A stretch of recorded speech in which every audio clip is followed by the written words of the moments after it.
ओम श्री परमात्मने नमः। कृष्णाय वासुदेवाय हरे परमात्मने प्रणतक्लेशनाशाय गोविंदाय नमो नमः। प्रिय मित्रों, मैं उपेंद्र नारायण मिश्र यूट्यूब चैनल के माध्यम से आप सब लोगों का हार्दिक स्वागत करता हूं, अभिनंदन करता हूं। प्रिय मित्रों, आज मैं आप लोगों को माघ के महीने में कृष्ण पक्ष की जो एकादशी व्रत रहा जाता है उसका बहुत बड़ा महत्व बताया गया है। उसको खटतिला एकादशी कहते हैं। खटतिला एकादशी व्रत इस वर्ष 6 फरवरी 2024 को पड़ रहा है। तो इस वर्ष इस एकादशी का व्रत बहुत ही अधिक महत्व बताया गया है। तो उस दिन गंगा में स्नान करना चाहिए सूर्योदय से पूर्व, और काले तिल का दान अवश्य करना चाहिए। तिल का लड्डू बना करके दान करना चाहिए, कंबल का दान करना चाहिए।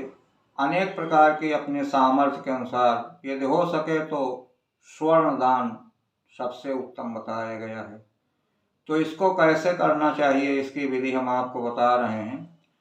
तो जिस दिन ये खटतिला एकादशी हो, यानी 6 फरवरी 2024 को, कोई तांबे की आप लुटिया ले लीजिए, उसमें काला तिल भर लीजिए, और उस तिल के ऊपर थोड़ा सा अपनी सामर्थ्य थोड़ा सा सोना भी यदि आप रख करके किसी ब्राह्मण को आप दान कर देते हैं तो वह उसका जो पुण्य है वो अक्षय होता है, यानी कभी नष्ट नहीं होता है।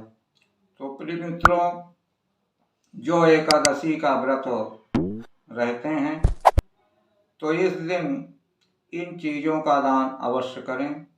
काले तिल का दान करने से उनको बहुत बड़ी पुण्य की प्राप्ति होती है और विष्णु भगवान की उनके ऊपर बहुत बड़ी कृपा प्राप्त होती है। और उस दिन विष्णु सहस्त्र नाम का पाठ अवश्य करना चाहिए। तो विष्णु सहस्त्र नाम का पाठ करने से अनेक प्रकार के पुण्यों की प्राप्ति होती है।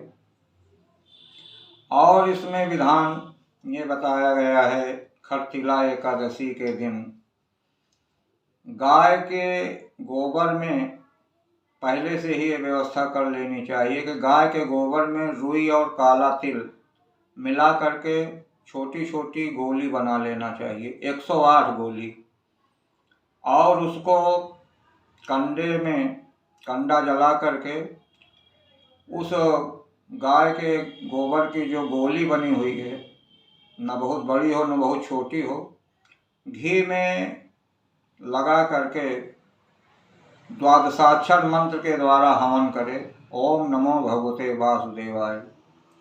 एक एक करके इस प्रकार से 108 आहुति देना चाहिए। तो इस प्रकार से 108 आहुति देने से विष्णु भगवान की बहुत बड़ी कृपा प्राप्त होती है और उसका अक्षय पुण्य भी प्राप्त होता है। और एकादशी के बाद द्वादशी के दिन, यानी इस वर्ष 7 फरवरी 2024 को द्वादशी को विष्णु भगवान से या शालिग्राम के ऊपर पुरुष सूक्त से अभिषेक करना चाहिए, और उसके बाद तुलसी के पत्ते से सहस्त्रार्चन करना चाहिए। यानी विष्णु भगवान के 1000 नाम से तुलसी के पत्ते से पूजन करने से साहित्य की प्राप्ति होती है और उनको वैकुंठ की प्राप्ति होती है। तो प्रिय मित्रों, इस वर्ष 6 फरवरी 2024 और 7 फरवरी 2024 को इस प्रकार से यदि आप विधि पूर्वक पूजन करते हैं, शालिग्राम भगवान की पूजा करते हैं, तो आपको आपके जीवन में कभी भी किसी प्रकार की कोई कमी नहीं रहेगी। आपके परिवार में सुख समृद्धि प्राप्त होगी और आपको सामाजिक मान प्रतिष्ठा प्राप्त होगी। आपके अंदर आत्मबल उत्साह की जरूर प्राप्ति होगी।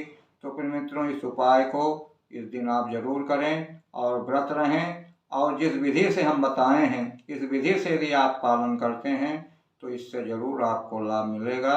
फिर अगली कड़ी में फिर मुलाकात होगी। धन्यवाद।